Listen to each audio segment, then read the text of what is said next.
মৰমৰ ছাত্ৰ-ছাত্ৰীসকল, আজি অষ্টম শ্ৰেণীৰ বিজ্ঞানৰ কিছুমান প্ৰশ্ন আলোচনা কৰিম। এই প্ৰশ্নখিনি তোমালোকে বছৰীয়া পৰীক্ষাৰ কাৰণে চাব পাৰা। প্ৰথম প্ৰশ্নটো কৈছে, বায়ুমণ্ডলৰ অজন স্তৰ ধ্বংস কৰাৰ অন্যতম বায়ু প্ৰদূষক হ'ল। অপশ্যন দিয়া আছে NO2, SO2, CFC, CH4।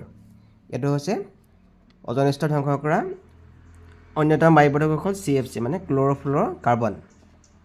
2 number প্ৰশ্ন, মংগল গ্ৰহৰ প্ৰাকৃতিক উপগ্ৰহৰ সংখ্যা 3, 1, 2, 0।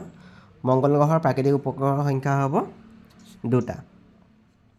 এটা স্বাভাৱিক চকুৰে পঢ়িবলৈ সুবিধাজনক দূৰত্ব হ'ল 20 চেণ্টিমিটাৰ, 25 চেণ্টিমিটাৰ, 30 চেণ্টিমিটাৰ, 35 চেণ্টিমিটাৰ।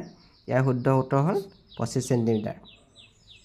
তলৰ কোনটো সৌৰজগতৰ সদস্য নহয়? উপগ্ৰহ, গ্ৰহাণুপুঞ্জ, ধূমকেতু, তাৰকাপুঞ্জ। তাৰকাপুঞ্জ সৌৰজগতৰ সদস্য নহয়, বাকীকেইটা হয়। ভূমিকম্পৰ প্ৰাবল্য জোখা যন্ত্ৰটোৰ নাম কি? উত্তৰটো হ'ল ইয়াৰ ৰিখটাৰ স্কেল। তাৰপিছত কৈছে শব্দৰ তীব্ৰতা প্ৰকাশৰ একক হ'ল হাৰ্জ, ডেচিবেল, ৰিখটাৰ, আলোকবৰ্ষ। এইটো হ'ল আমাৰ ডেচিবেল। 7 নম্বৰ প্ৰশ্ন, এবিধ অস্পৰ্শ বলৰ উদাহৰণ হ'ল পেশীয় বল, ঘৰ্ষণ বল, চুম্বকীয় বল। এটাও নহয়। অস্পৰ্শ বলৰ উদাহৰণ হ'ল চুম্বকীয় বল।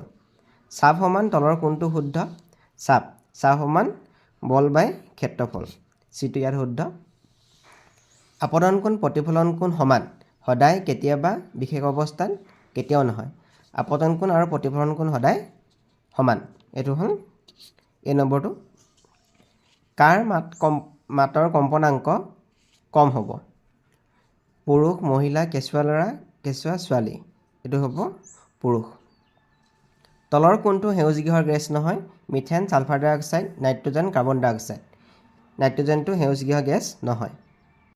12 নম্বৰ প্ৰশ্ন, তলৰ কোনটো বস্তু ঘৰ্ষণৰ দ্বাৰা সহজে আহিত কৰিব নোৱাৰি? প্লাষ্টিকৰ স্কেল, তামৰ দণ্ড, ঊলৰ কাপোৰ, ফুলাই থোৱা বেলুন। এইটো হৈছে তামৰ দণ্ডটো আমি ঘৰ্ষণৰ দ্বাৰা সহজে আহিত কৰিব নোৱাৰোঁ। 13 নম্বৰ প্ৰশ্ন, হালধীয়া ৰঙৰ গ্ৰহটো হ'ল বুধ, শনি, নেপচুন, বৃহস্পতি। হালধীয়া ৰঙৰ গ্ৰহটো হ'ল আমাৰ শনি। ইনচুলিনৰ অভাৱত হোৱা ৰোগবিধ হ'ল মধুমেহ, কলেৰা, গৰল, মেলেৰিয়া। এইটো হ'ব আমাৰ মধুমেহ। তলৰ কোনটো গ্ৰহ ৰঙা গ্ৰহ? ৰঙা গ্ৰহটো হ'ল আমাৰ মংগল। এটা দোলকে 5 ছেকেণ্ডত 20টা দোলন সম্পূৰ্ণ কৰে। দোলকটোৰ আমাৰ পৰ্যায়কাল হ'ব। পৰ্যায়কাল 20 ছেকেণ্ডত 20টা দোলন সম্পূৰ্ণ কৰে 5 ছেকেণ্ডত। গতিকে এটা দোলন সম্পূৰ্ণ কৰিব 5/20। যদি আমি কাটো 5 × 5, 5 × 4 = 20, তাৰমানে 1/4। 1/4 মানে হ'ল 0.25 ছেকেণ্ড। গতিকে পৰ্যায়কাল হ'ব 0.25 ছেকেণ্ড। কোনটো হৰম'নৰ অভাৱত গৰল ৰোগ হয়? Insulin, adrenaline, thyroxine, testosterone. এইটো হ'ব আমাৰ থাইৰক্সিন। বাহ্যিক নিষ্কাশন হোৱা প্ৰাণী কুকুৰ, মাছ, গৰু, কুকুৰা। এইটো হ'ব আমাৰ মাছ। মাছটোৰ ক্ষেত্ৰত বাহ্যিক নিষ্কাশন হয়। বায়ুৰ শব্দৰ বেগ 380 মিটাৰ/ছেকেণ্ড, 343 মিটাৰ/ছেকেণ্ড, 360 মিটাৰ/ছেকেণ্ড, 350 মিটাৰ/ছেকেণ্ড। এইটো হয় আমাৰ 343 মিটাৰ/ছেকেণ্ড। বায়ুৰ শব্দৰ বেগ হ'ল 343 মিটাৰ/ছেকেণ্ড।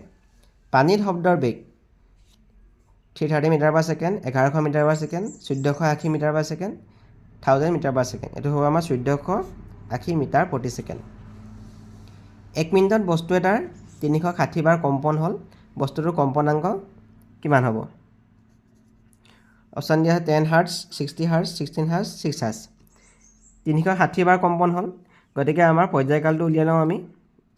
360টা কম্পন 1 মিনিটত হৈছে। গতিকে 60/360 এইটো হ'ব আমাৰ পৰ্যায়কাল। 6, তাৰমানে 1/6টো হ'ল আমাৰ পৰ্যায়কাল। আমাৰ এতিয়া ফ্ৰিকুৱেঞ্চি কিমান হ'ব? কম্পনাংক হ'ব 1/t। এতিয়া আমি পৰ্যায়কাল পালোঁ 1/6। ইয়াত পাতিম আমি 1/6। এতিয়া কিমান হ'ব? 6টো ওপৰলৈ গুচি যাব, কিমান হ'ব? 6 হাৰ্টজ। গতিকে যিটো ইয়াত শুদ্ধ উত্তৰ।